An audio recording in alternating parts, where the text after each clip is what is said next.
1989. Walt Disney World builds something it's never built before.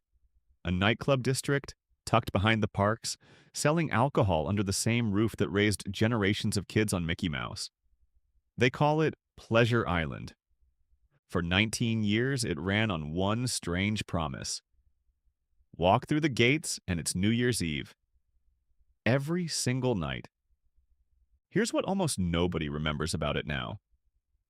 One nightclub stage hosted a boy band's very first public performance, 3 weeks before the group even had its final lineup. You've almost certainly heard of them since. One of the island's restaurants was originally supposed to be a TGI Fridays, before Disney changed its mind at the last minute. And one nightclub, built entirely around a fictional 1937 Explorers Society, drew such a devoted following that fans still hold private reunions for it today. More than 15 years after Disney gutted the inside. How about that? A theme park company running a members-only fantasy nightclub people still miss more than a decade later. There's an exact date this all ends, and we're going to get there. But first, how does a company built on being the safest place on Earth end up running one of the wildest nightlife strips in Florida? This is the story of Pleasure Island. Origins. In 1984, Michael Eisner took over as CEO of the Walt Disney Company, and he and his new president, Frank Wells, had a specific problem to solve. Guests spent every day inside the parks, then left the property every night. Eisner wanted them to stay. He didn't have to look far for a model that already worked. A few miles away in downtown Orlando, an entrepreneur named Bob Snow had opened Rosie O'Grady's Good Time Emporium in July of 1974, the anchor of a growing nightlife complex called Church Street Station. By 1985, Church Street Station employed 900 people and drew 1.7 million visitors a year, the fourth largest tourist attraction in the state of Florida, behind only Walt Disney World itself, SeaWorld, and Busch Gardens. That number is what got Eisner's attention.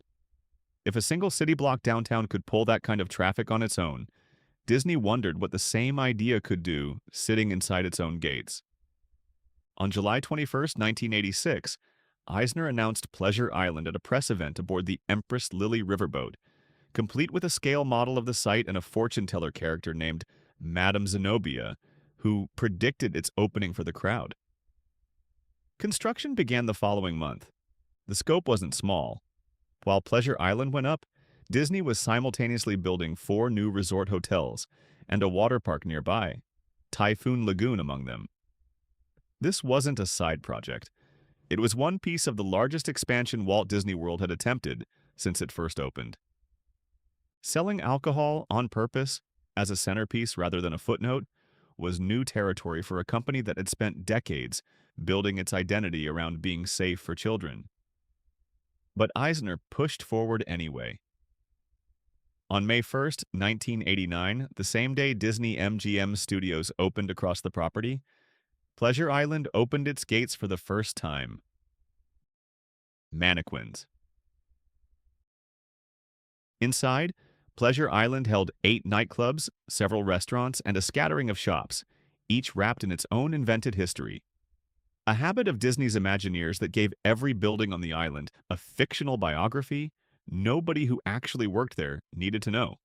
Mannequin's Dance Palace was the flagship. Its centerpiece was a rotating, illuminated dance floor beneath a rig of hanging lights, and confetti cannons that fired at the end of every night, while live performers dressed as human mannequins moved through choreographed routines timed to the music. It consistently pulled the largest crowds of any club on the island. Every building on this list is still standing today. Most people walking past them right now have no idea what used to be inside. We'll come back to that. Adventurers Club. Next door was something stranger and by most accounts better loved, the Adventurers Club. It came from a small team of Imagineers. Show producer Rick Rothschild, architect Chris Carradine, art director Joe Rohde, designer John Cavlin, writer and improvisation director Craig McNair Wilson, and writer-director Roger Cox. built as a private members club for world travelers set in 1937.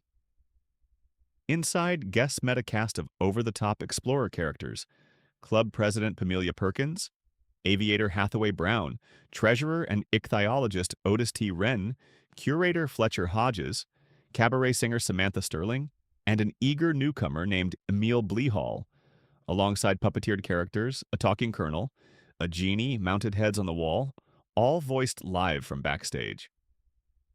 New members were inducted several times a night, complete with a ceremonial salute. It's the kind of concept that shouldn't have worked as well as it did, but it built a following devoted enough that when it closed, fans launched an online petition to save it. And when that failed, they kept meeting anyway. A nonprofit called the Congaloosh Society started organizing reunions the year after it closed. Former cast members reunited at Disney's own D23 fan event in 2014, again on New Year's Eve the following year, and again for the club's 30th anniversary in 2019. That's not typical for a nightclub. It's worth remembering. We'll find out exactly what it turned into before we're done. Rock and Roll Beach Club. Down the path was the Rock and Roll Beach Club, though it hadn't started that way. It opened in 1989 as the XZFR Rock and Rollerdrome, with a working roller skating rink built into its upper level, an idea that lasted almost no time once the injuries started piling up. Disney pulled the skates, kept the live rock bands, and the venue settled into what it would be for the rest of its life: a stage for local and touring acts night after night. On October 22, 1995, 5 unknown singers walked onto that stage to film a demo. They'd only been a complete group for 3 weeks. A 5th member had just joined to round them out. Remember the detail from the opening? Here's where it lands. The song was called "I'll Be Back for More." The group was NSYNC. Neon Armadillo. One more club rounded out the original lineup. The Neon Armadillo, a country and western bar that existed mostly because Eisner had been struck, on that same early visit to Church Street Station, by the crowds packed into its Cheyenne saloon. He wanted one of his own. His Imagineers gave him one. Comedy Warehouse. Not every guest wanted a dance floor. For them, there was the Comedy Warehouse, a small, intimate theater that opened with a scripted parody show called Forbidden Disney, written and directed by Tom Sherriman, that poked fun at everything a real Disney vacation actually involved. The lines, the prices, the food that never quite lived up to the menu description. It ran that way for about a year. But repeat business told Disney something useful. People were coming back to see the same show more than once, which meant the script needed to change faster than anyone could realistically write it.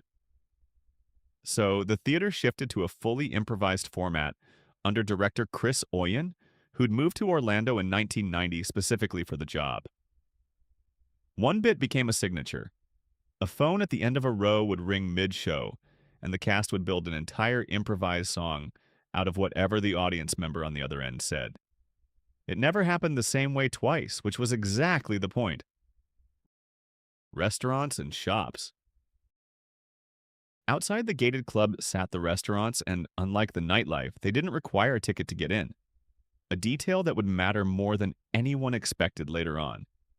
The fireworks factory served barbecue under an explosives theme, using real decommissioned props from the Grucci fireworks family, and a dining room built to look, in places, deliberately scorched.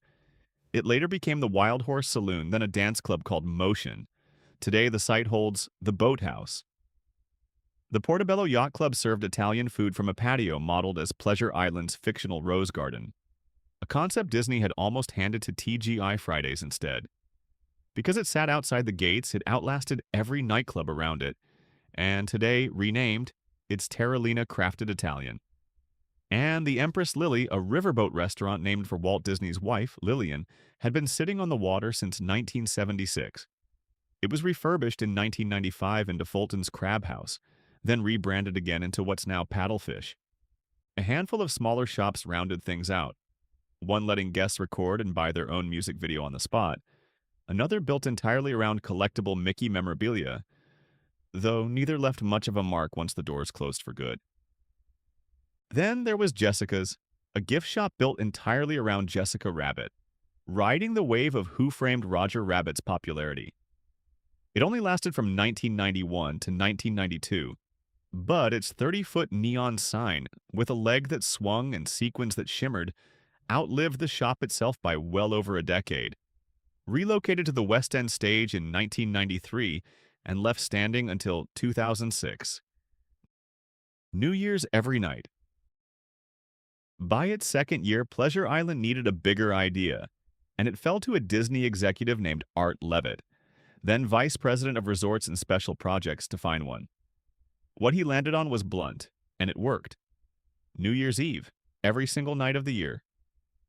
Fireworks and confetti at midnight for anyone inside the gates. A promise Disney kept from 1990 all the way through New Year's Eve of 2005. It came wrapped, like everything else on the island, in its own invented mythology.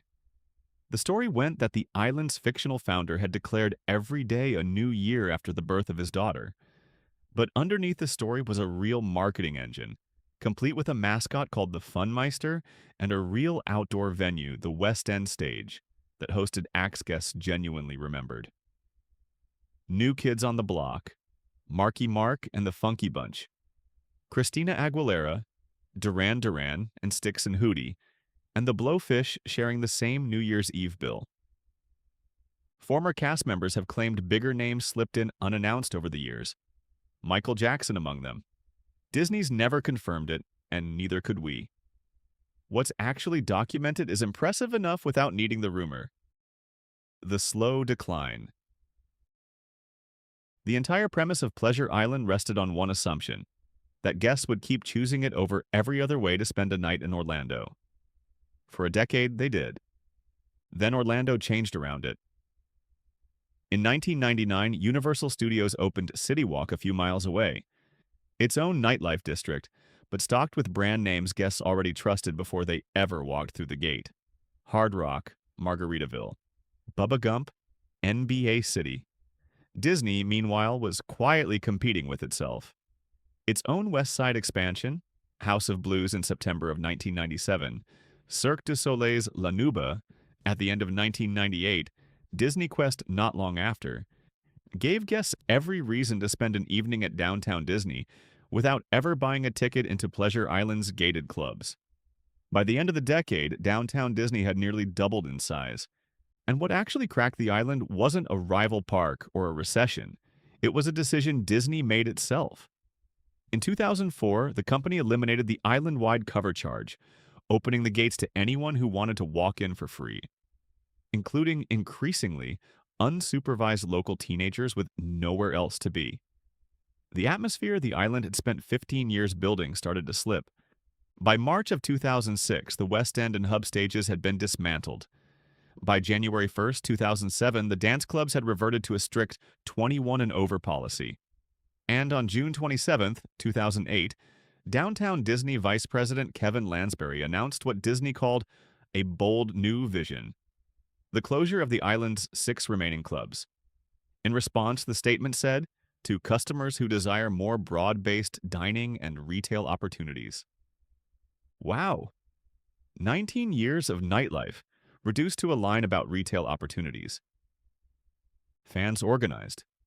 A petition circulated to save the Adventurers Club alone. None of it changed the date. On September 27, 2008, Pleasure Island held its last night, packed by most accounts with the cast members and locals who'd watched the place grow up alongside them. Revisiting the site.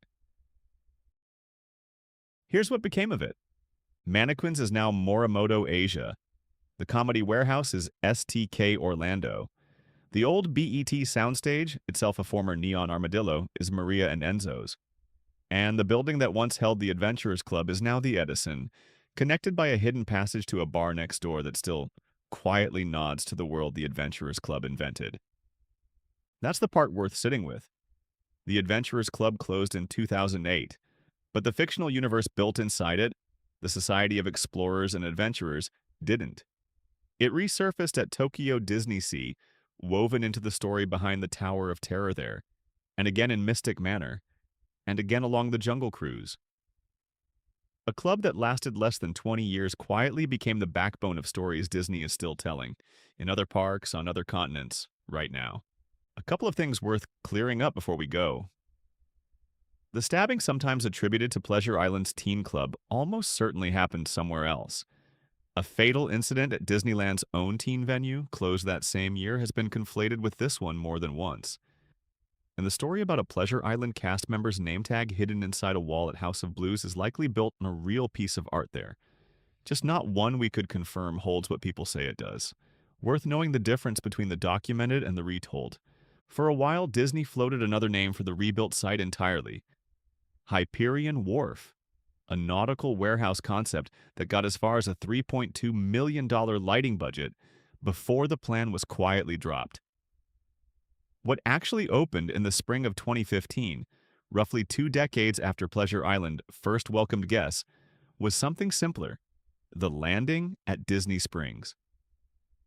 Every version of Disney World you've ever loved eventually meets a memo like Lansbury's. A quiet phrase about evolving guest expectations or broader opportunities that means, in practice, the thing you grew up with is over. It happened to Pleasure Island. The next time you hear a phrase like that about somewhere you love, you'll probably recognize exactly what it means. If you found this worth your time, hit like and subscribe. New videos go up regularly and you don't want to miss what's coming next.